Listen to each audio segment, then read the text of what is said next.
Hi, I'm Ross Santani, Editor-in-Chief of Combustion magazine, and we are here today in front of what is reputed to be the oldest bar in the United States. That's right, Lafitte's Blacksmith Shop here in the Big Easy, New Orleans, Louisiana. We're here today to explore the most misunderstood alcoholic beverage known to man, that being absinthe. Hoping today we're going to hit a few of the hot spots in what was once the epicenter of the absinthe culture. Maybe we'll find the Green Fairy, maybe we won't. Let's go look and see. In our trek to New Orleans, chasing the Green Fairy, we have found ourselves at what would seem to be the most obvious place here to find absinthe, and that would be at Lafitte's Old Absinthe House. And we've got here Virginia, our helpful bartendress. And Virginia, could you tell us a little bit of the history of the Old Absinthe House? Yes, it was built in 1807 as an import-export building, and then it was a corner store in the bottom. And then it kind of morphed into a bar over the years. And it was closed for a few years during Prohibition. When they opened the doors back up, they found somebody stole their bar. So they made a new one. So I see you still have some of the original fixtures, like the original absinthe fountain. Yes. And so we're going to drink a little absinthe here. And what would be two that you'd recommend? I would probably go with the Lafay, and then maybe either the Coupler or the Clandestine, because that way you get something that's a little bit more French-inspired, a little bit more herbal, and then you get something just the cleaner green anise flavor of the Swiss absinthe. Okay, great. Well, I tell you what. Why don't you set us each with one Sure. each, and show us also how you serve it up. First, you need your slotted spoon, your absinthe spoon, and it's slotted so that the water can drip right through it into the glass. And then usually 1 to 2 sugar cubes per glass per taste for the customer.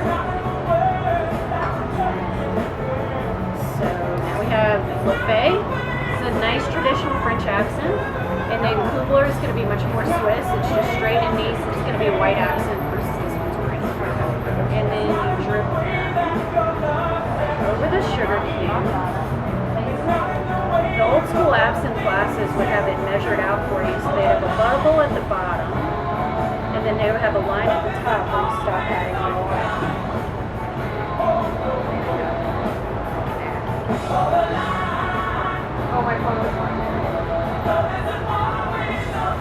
Next, just for flair, which is much more impressive at night,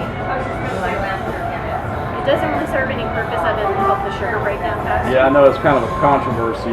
Some people say it's not cool to flame it. I kind of think for show, yeah, it is cool. It's a nice show, and I've never noticed a difference in the taste.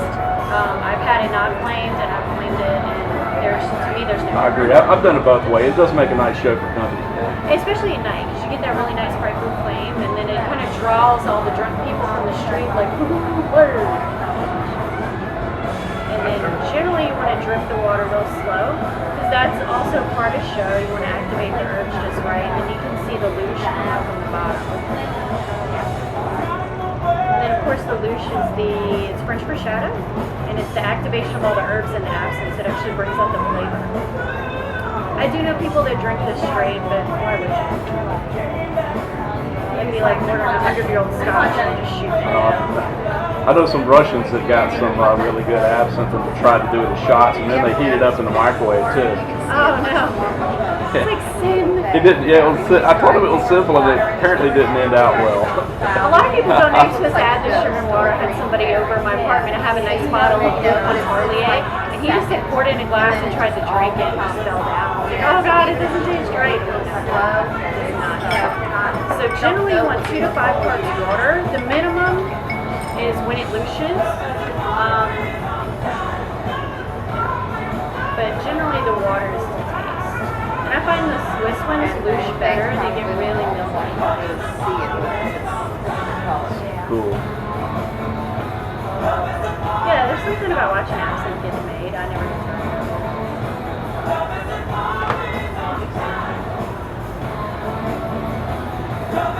So have you ever seen a Green Fairy? No, and at my height of my absinthe drinking, I think I went to Pravda and ordered 8 or 9 glasses and drank them all. No, I didn't see any Green Fairy. One time I think I was actually maybe sexually really assaulted by the chatty. Green Fairy. I was drinking acid on my back porch, and then later I woke up naked. I'm thinking it was her, possibly aliens. All right, who wants the green and who wants the white? Doesn't matter.